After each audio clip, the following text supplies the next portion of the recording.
అలసి సొలసిపోయే పగలు రేయి ఒరిసి మెరిసే సంధ్యారాగంలో ప్రాణం ప్రాణం కలిసి విరిసే జీవన రాగంలో అలలు కలలు ఎగసి ఎగసి అలసి సొలసిపోయే. ఇదిగో మీకు కనిపిస్తుంది కదా, ఈ ఇంటి గురించి మనం చెప్పుకోవాలి. అండ్ మహాలక్ష్మి గారి గురించి కూడా చెప్పుకుందాం. ఈ ఇంటికి వెళ్ళాలంటే చాలా దారులు దాటుకుంటూ వెళ్ళాలి. ఎంత ప్రశాంతమైన వాతావరణమో చెప్పలేము. అలాగే ఊర్లో నుంచి వెళ్తే కల్మషం లేని మనుషులు, అసలు పొల్యూషన్ ఫ్రీ ఊరని చెప్పుకోవచ్చు. హ్యాపీగా ఉంటుంది చూస్తేనే.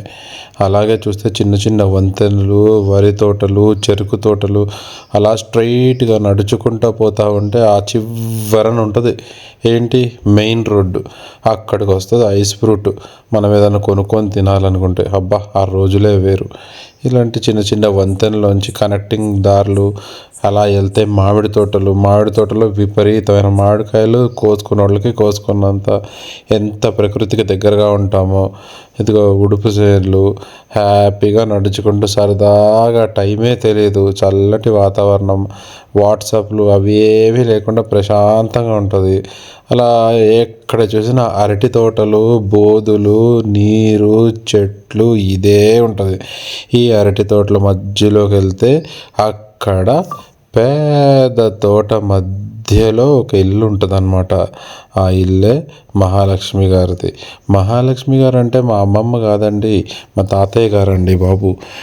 అమ్మమ్మ తాతయ్య కలిసి ఏ బాధాబందీ లేకుండా ప్రశాంతంగా పొలం పనులు చేసుకొని హ్యాపీగా సాయంత్రం కూర్చొని కబుర్లు చెప్పుకుంటూ ఉండేవాళ్ళు.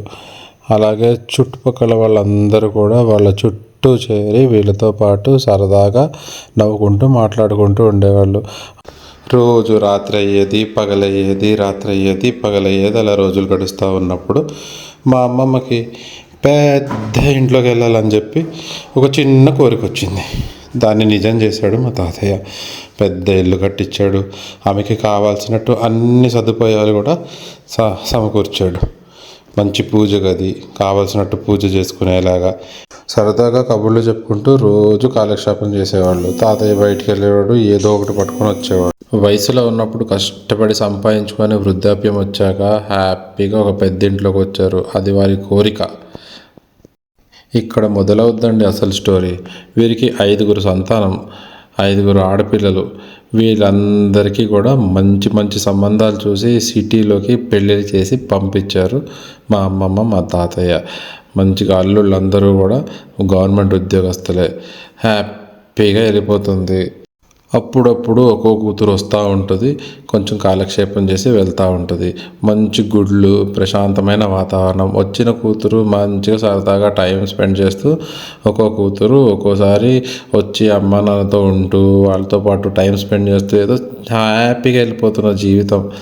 మంచిగా ఆవులు కూడా ఎక్కువ అయ్యాయి. ఏదో ప్రశాంతమైన వాతావరణము, బంధుమిత్రులు కలుసుకునే వాళ్ళెవరు అంతా కూడా సాఫీగా సాగిపోతుంది. చాలా జీవితానికి అనుకునే టైంలో మనవలు, వారి సరదాలు, వెళ్ళి మన మోటార్ దగ్గర ఆటలు ఆడుకోవడాలు, చెరుకు తోటలలో పడి దొంగతనాలు చేయడాలు, ఇంకా ఊరు వాతావరణం అయితే చెప్పనే అక్కర్లేదు. ఇంకా చూస్తా అమ్మమ్మ కాలం చేసింది. ఆ తర్వాత తాతయ్య ఒంటరివాడైపోయాడు.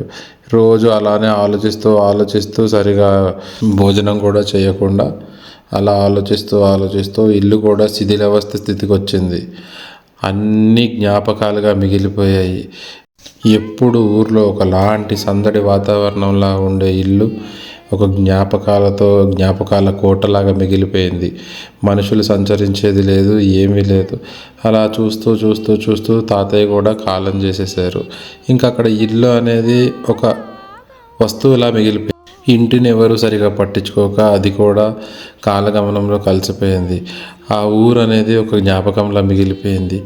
ఇప్పుడు చెప్పుకోవాలంటే కూతుళ్ళు, వాళ్ళ మనవాళ్ళు, వాళ్ళ పిల్లలు అందరిది కూడా సేమ్ స్టోరీ. జ్ఞాపకాలు, అవి మంచివైనా చెడ్డవైనా అవి ఎప్పుడు మనతోనే ఉంటాయి, భరించక తప్పదు.